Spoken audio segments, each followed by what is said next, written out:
Hi everyone, Caroline here for PCGamesN, and today we're taking a look at Trials Rising, the latest stunt bike racer from Ubisoft and Red Lynx. Trials Rising is the latest in a series of physics-based platformers that have been going since 2000. The hook of these games is that the bike handles with exaggerated physics, so you have to shift your rider's weight using the thumbstick to bunny hop and do flips. There are no dedicated jump buttons here. There is plenty of new stuff to sink your teeth into in Trials Rising, like the new tandem co-op mode, where you and a buddy have to operate the same bike, and you have to accelerate, brake, and lean together as a team. Rising also has way more customization options for both you and your ride. Check it out! You can make your skin red and wear a beer helmet, should you wish to go totally crazy. There are also more real-world locations, including settings like Yellowstone Park, the Eiffel Tower, and even a sci-fi movie set in Hollywood. There really is a lot going on, so we're going to give you a few tips to help you get good at it.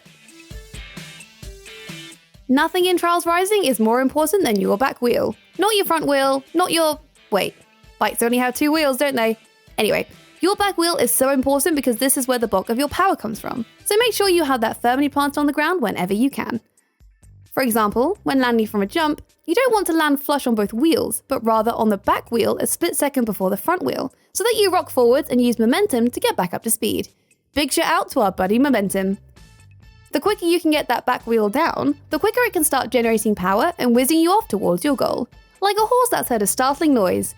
And really, isn't that what we all want in life, to be whizzed off by a horse? Yeah, don't answer that.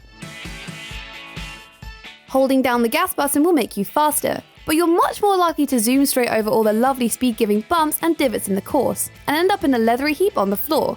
What we recommend is feathering the throttle and taking advantage of all those lovely downhill bits. To do that, you have to minimize the time you spend in the air, and keep two wheels on terra firma for as long as possible. Rather than rev it over the crest of a hill, cut down on airtime by releasing the throttle at the top. You'll reduce the time you spend going upwards towards the clouds in favour of going forwards towards the finish line. We know holding the throttle down and getting air is fun, but you need to use it in moderation. We hope you like ramps because there are a lot of them in Trials Rising, but there's a special technique to getting up ramps quickly. What you want to do is use your rider's body weight. As you approach the ramp, lean back by tilting the left stick left, which will lift your front wheel slightly. Then, when you hit the base of the ramp, tilt the left stick right and lean forward.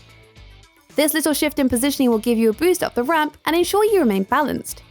Rocking back and forth would make you look a bit nuts if you did it in real life, but in Trials Rising, it's key to getting the most speed from your bike. The replay feature, which you can see after you've finished a track, is useful to understanding what buttons you're pressing when, as it highlights everything in the bottom left. Use this feature to help perfect your ramps. Don't be afraid to go crazy and do a flip. Not only does it look cool, but flinging yourself forward after launching from a ramp and tumbling back wheel over front wheel lets you carry all that momentum onwards. It's like turning into a big spinning ninja star, just with more shock suspension forks. Flipping is way better than staying motionless in midair and then falling straight down onto your wheels. You want to carry all that energy forward with a nice long flipping action. Sure, there's a chance of a complete and total wipeout, but the increase in speed is worth it. As long as you leave enough time to complete the rotation and get both wheels under you when you land, flipping forwards is always a great option. Every track pits you against ghosts, and you can use these to help you improve. These translucent recordings of other players are usually of a similar skill level to you, so they're never too far ahead or behind.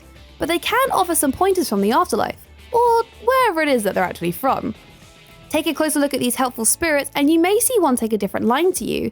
They might brake when you accelerate, for example, or even take a secret shortcut you didn't know about. There are often several ways through Trials Rising stages, but rather than waste time trying to find them out for yourself, why not let your ghost do all the work and then replicate their success for yourself?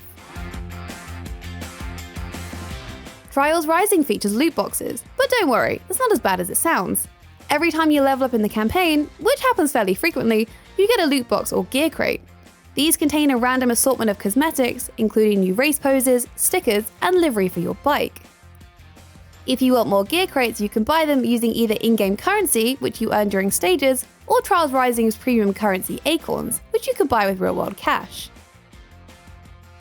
There's a third way to generate in-game currency too. The game's marketplace lets you sell items you've customized to other players.